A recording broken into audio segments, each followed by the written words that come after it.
नमस्कार, दिल्ली 24 भारत देख रहे हैं आप। हमारी खास पेशकश में आप सभी का स्वागत है। मैं हूं आपके साथ सुरभि राजपूत। बांग्लादेश में मोहम्मद यूनुस के नेतृत्व में अंतरिम सरकार बन गई है और इस बीच अब शेख हसीना ने एक बड़ा खुलासा कर दिया है। उन्होंने अपनी सरकार के गिरने के पीछे अमेरिका का हाथ बताया है। क्या शेख हसीना का आरोप सही है और क्यों अमेरिका ने बांग्लादेश में तख्ता पलट करवाया, इसकी कहानी हम आपको विस्तार से बताएंगे। साथ साथ उस द्वीप के बारे में भी बताएंगे जिसकी वजह से ये सब हो रहा है। वीडियो में हमारे साथ बने रहिए।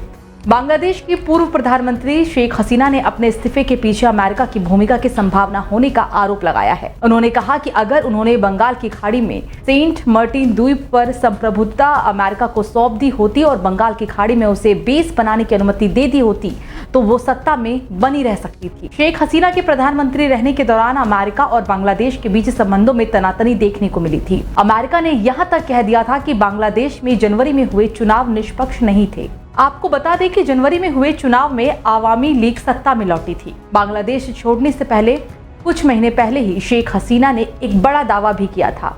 उन्होंने कहा था कि उनकी सरकार गिराने के लिए साजिशें रची जा रही हैं। उन्होंने अमेरिका पर बांग्लादेश और म्यांमार से बाहर एक नया ईसाई देश बनाने की साजिश करने का भी आरोप लगाया था। इस साल मई के महीने में शेख हसीना ने कहा था कि अगर मैं किसी खास देश को बांग्लादेश में हवाई अड्डा बनाने की अनुमति देती तो इस तरह की साजिशें नहीं रची जाती। हम आपको अब उस आइलैंड के बारे में भी बता रहे हैं जिस पर यह विवाद चल रहा है। आइलैंड का नाम है सेंट मार्टिन। इस द्वीप को बंगाली में नारिकेल जिंजीरा या नारियल द्वीप के नाम से भी जाना जाता है। आपको बता दें कि यहाँ नारियल के पेड़ों की संख्या बहुत अधिक होती है। इसे दारूचीनी द्वीप या फिर दालचीनी द्वीप के नाम से भी जाना जाता है। इस द्वीप का इतिहास बहुत समृद्ध है जो 18वीं शताब्दी से शुरू होता है। जब अरब व्यापारी ने इसे पहली बार बसाया था तब इसका नाम जजीरा रखा गया था। साल 1900 में एक ब्रिटिश भूमि सर्वेक्षण दल ने सेंट मार्टिन द्वीप को ब्रिटिश भारत के हिस्से के रूप में शामिल भी किया और इसका नाम सेंट मार्टिन नामक एक ईसाई पादरी के नाम पर रखा गया। हालांकि ऐसी रिपोर्ट है कि इस द्वीप का नाम चटगांव के तत्कालीन डिप्टी कमिश्नर मार्टिन के नाम पर रखा गया है।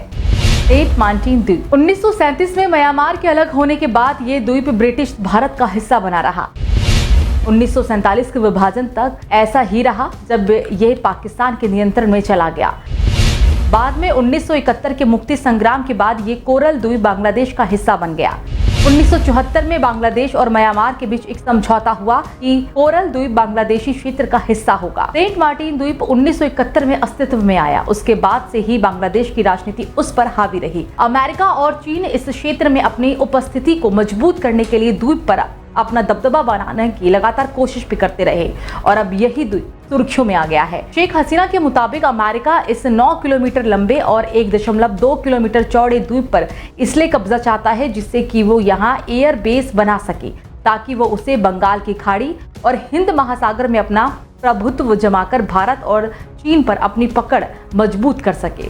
हालांकि पूर्व पीएम शेख हसीना के बेटे सजीब वाजेद ने उन रिपोर्ट्स का खंडन भी किया है जिनमें शेख हसीना के हवाले से कहा गया था कि बांग्लादेश संकट में अमेरिका का हाथ है। तो इस खबर पर क्या है राय, आप हमें कमेंट सेक्शन में बताइएगा। फिलहाल अभी के लिए मेरे साथ इतना ही। देखते रहिए दिल्ली 24 भारत। नमस्कार।